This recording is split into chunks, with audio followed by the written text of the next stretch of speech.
Hello, my name is Ryli, and today I'll be showing you the TaeMaJoy dartboard. This dartboard is made out of a material that makes Velcro stick really easily. And here I'll show you this 9 Velcro balls. There's Velcro strapped on the sides, so it can easily just stick. Yay, I got a 10! Yep. See? So it can easily just, so close.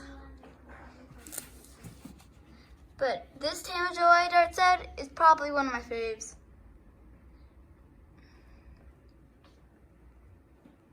It's full of rainbows and colors.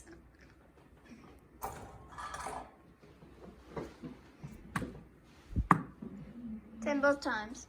And even better, instead of storing them, you could store them like that. But still, this is probably one of my favorite dart sets. I hope you all enjoy my video, and I hope you buy this item. Now, goodbye.